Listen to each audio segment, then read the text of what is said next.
Assalamualaikum warahmatullahi wabarakatuh. Saya Ira Ramadanti Sutisna, NIM 47 akan menjelaskan praktikum medan dan induksi magnet. Pada praktikum ini ada dua bagian. Yang pertama itu ada percobaan dari Hans Christian Ørsted, yang kedua percobaan dari Michael Faraday. Nah, pada bagian pertama ini yang Ørsted kita memiliki tiga tujuan. Yang pertama, kita menganalisis hubungan antara medan magnet dengan arus listrik. Yang kedua, kita membuktikan percobaan dari Hans Christian Ørsted. Yang ketiga, kita mengetahui apa saja variabel-variabel yang mempengaruhi besarnya medan magnet. Kemudian kita masuk ke alat dan bahan. Ada resistor 50 ohm dan 100 ohm. Kemudian ada kumparan yang 500 lilitan dan 1000 lilitan. Ada saklar, ada kabel penghubung, kemudian ada multimeter digital, ada catu daya, ada inti besi, ada magnet, ada kertas pembantu, ada kompas. Sebelum kita masuk ke percobaannya, kita ngecek dulu. Kita ngecek kabel penghubung apakah masih berfungsi dengan baik atau enggak. Pertama-tama kita masukkan si ujung kabelnya ini ke kom pada multimeter digital, ke kom. Kemudian yang ujung satu lagi ini kita masukkan ke volt ohm.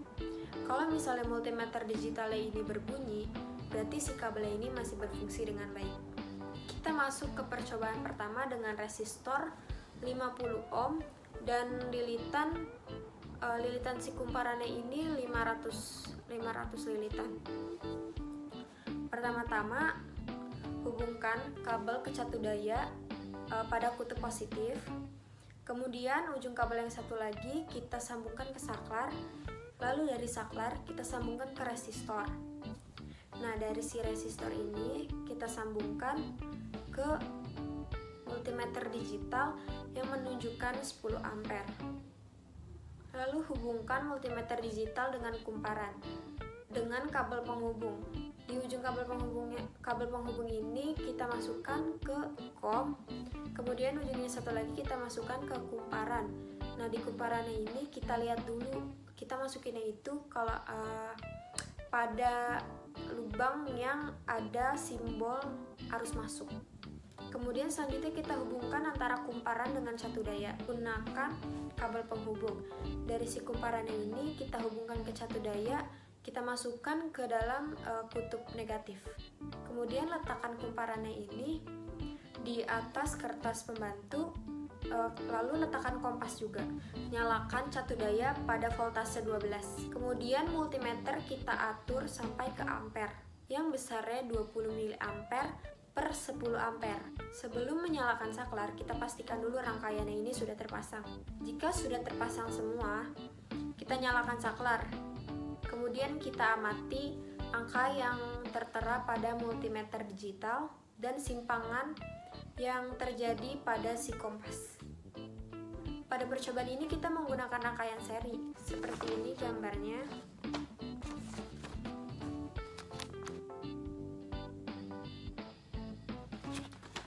Kemudian kalau kita mau ngelakuin percobaan yang ada inti besinya, tinggal masukin inti besinya ke dalam kumparan. Kan kalau tadi cuma inti udara. Nah, ini kalau mau inti besi, kita masukkan inti besinya ke dalam kumparan. Kemudian sama langkahnya seperti tadi, kita amati nilai yang tertera di meter digital. Kemudian kita lihat si kompasnya ini simpangannya berapa. Apakah dia bergerak searah jarum jam atau melawan arah jarum jam. Untuk melakukan percobaan selanjutnya sama seperti tadi langkahnya, kemudian rangkaiannya juga sama, tetapi kita menggunakan resistor dan kumparan yang berbeda. Kita lanjut ke bagian 2, yaitu percobaan dari Michael Faraday. Nah, pada percobaan ini kita memiliki tiga tujuan. Yang pertama, kita menganalisis hubungan antara medan magnet dengan arus listrik. Yang kedua, kita membuktikan percobaan dari Michael Faraday. Yang ketiga, kita menganalisis faktor-faktor apa saja yang mempengaruhi timbulnya GGL induksi. Pada percobaan ini kita hanya menggunakan 4 alat dan bahan. Yang pertama itu multimeter digital. yang kedua kabel penghubung, yang ketiga ada kumparan, yang keempat yaitu magnet. Pada percobaan sebelumnya, arus masuk pada kumparan kita hubungkan pada ampere di multimeter digital. Nah, pada percobaan ini kita pindahkan dari ampere ke miliampere.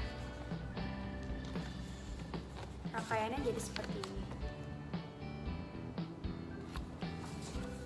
Kalau udah dirangkai kayak gitu, kita masukin magnetnya ini ke dalam kumparan dengan cara cepat, kemudian kita baca nilai yang tertera pada multimeter digital, kemudian kita tarik pula dengan cara cepat, dan kita baca lagi nilai yang tertera pada multimeter digital.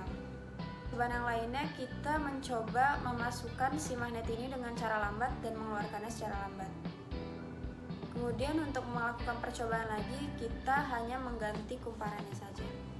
Pada praktikum ini kita memiliki 3 variabel, yaitu variabel terikat, arus dan medan magnet, variabel bebas yaitu induktor, variabel kontrol itu catu daya. Hipotesisnya adalah arah medan magnet ini tergantung sama arah arus mengalir. Kalau misalnya arus mengalir ke utara, maka si arah medan magnetnya ini melawan arah jarum jam. Kalau misalnya si arus listriknya ini mengalir ke selatan, maka arah medan magnetnya ini searah dengan arah jarum jam. Kemudian semakin banyak lilitan pada kumparan, maka semakin besar arus yang mengalir dan medan magnetnya juga semakin besar. Selanjutnya, Hans Christian Ørsted ini mengatakan kalau misalnya kawat kita beri arus, maka akan menimbulkan medan magnet. Sedangkan Michael Faraday mengatakan medan magnet dapat menimbulkan arus listrik. Sekian dari saya, kurang lebihnya mohon maaf. Wassalamualaikum warahmatullahi wabarakatuh.